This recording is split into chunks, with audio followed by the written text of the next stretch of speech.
Bien, vamos a hablar más al respecto con la doctora Mari Díaz. Ella es gerente de Procura y Trasplante de Salud, a quien le damos la bienvenida a Tiempo Real. Muy buenas tardes.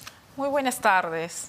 Por favor, doctora, para que nos dé detalles con respecto a estas cifras, ¿no? Por ejemplo, como para que puedan tener una idea, ¿cuántas personas hasta el momento están en lista de espera por órganos?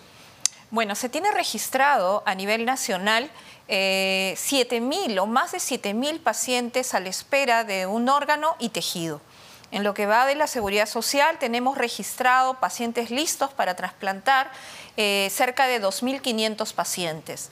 El órgano más demandante para trasplante es el riñón, ¿no? La enfermedad renal, producto de la diabetes, la hipertensión y la obesidad, lleva a muchos pacientes a la diálisis. Y tenemos pacientes, cerca de 15.000 pacientes en terapias de diálisis. Y esto a su vez hacen que necesiten trasplantarse porque les da mejor calidad de vida y porque los ayuda muchísimo a reincorporarse nuevamente a sus actividades. Y hasta el momento, ¿cuántas personas han logrado justamente ser estos dadores de vida, ¿no? ¿Quiénes han logrado ser, cuántas personas han logrado ser justamente donantes? El año pasado, el 2022, luego de una recuperación post-pandemia, logramos hacer 55 operativos de donantes multiorgánicos, que le significó a la Seguridad Social trasplantar 384 pacientes, de los cuales fueron 120 trasplantes renales, 15 trasplantes de corazón, 3 trasplantes de pulmón y trasplantes de córnea. Sí fue uno de los más bajos, puesto que la fuente de córneas es otra fuente, como las morgues, ¿no es cierto?, de donde se obtienen las córneas. Y sin embargo, estos 55 donantes llegaron a realizarse trasplantes, 39 trasplantes de hígado. Entonces, estos 384 trasplantes significa 384 vidas. Si bien son escasos todavía los donantes como país, estos 55 donantes son milagros por los actos generosos de las familias al acceder a la donación de órganos. ¿Y qué se necesita para ser donante? ¿Qué características tiene que tener uno? Lo primero es tomar la decisión hoy, ¿no es cierto? Hoy en forma consciente, en forma solidaria y con esa libertad que te da ese poder de decisión como ciudadano.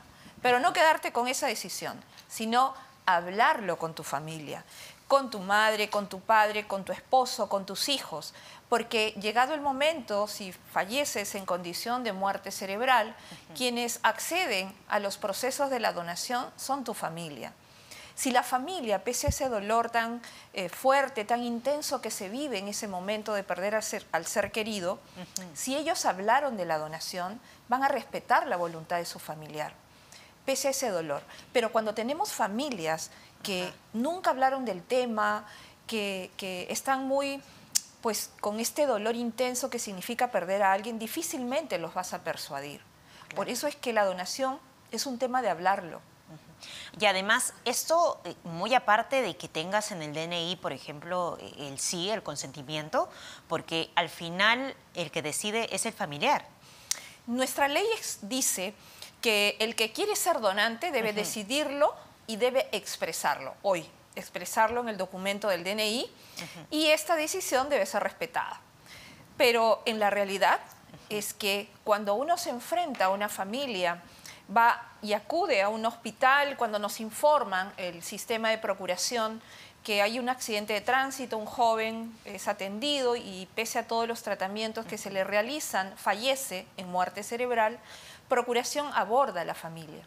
En ese momento ya te informas de cuál es la situación de esa persona fallecida, si dijo sí o no en su documento de identidad, pero independientemente de eso, la familia tiene esta decisión.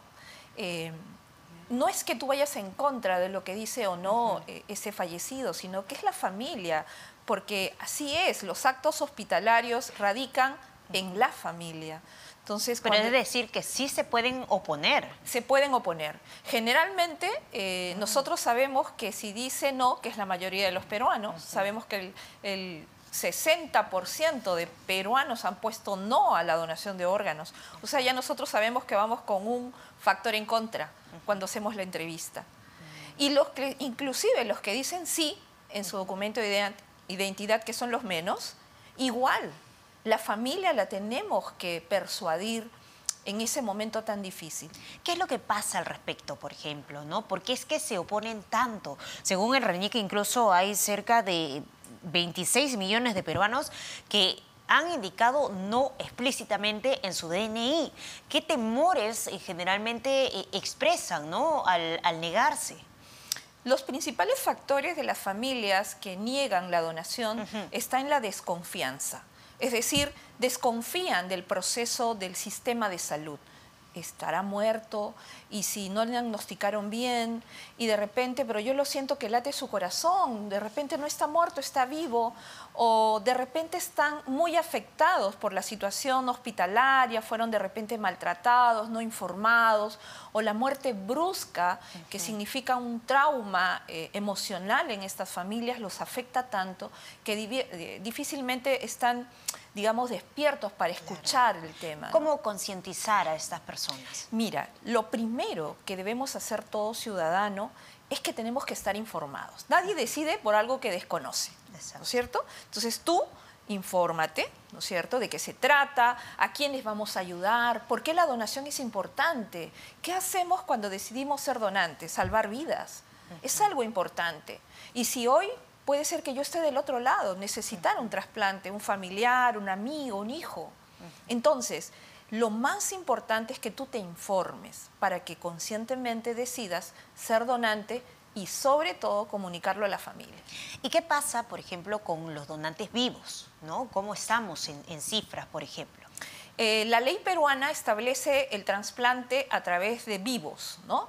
Y sobre todo vivo relacionado. Es decir, yo le puedo donar un riñón a un hijo que necesita un trasplante renal, o a un sobrino, o hasta el 4º grado de consanguinidad, lo permite la ley, y la compatibilidad que tiene que haber entre donante y receptor, y si esto se da, se puede producir el trasplante relacionado vivo.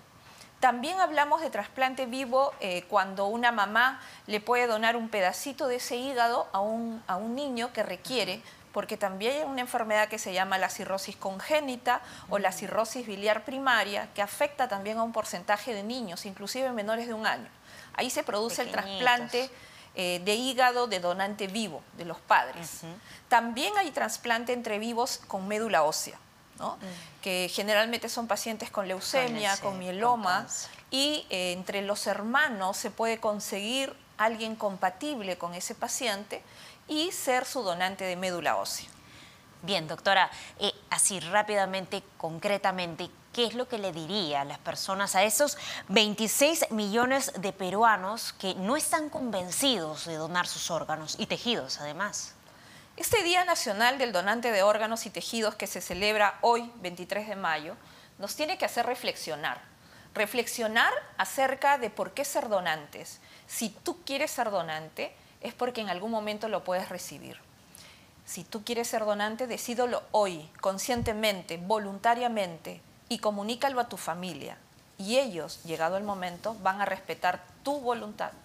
Perfecto, doctora. Muchísimas gracias por estar aquí en tiempo real. Ha estado con nosotros la doctora Mari Díaz. Ella es gerente de Procura y Trasplante de Salud, dándonos detalles, obviamente, de la importancia que es donar órganos y tejidos, no solamente a nuestros familiares, sino también, pues, tener justamente la conciencia de donar al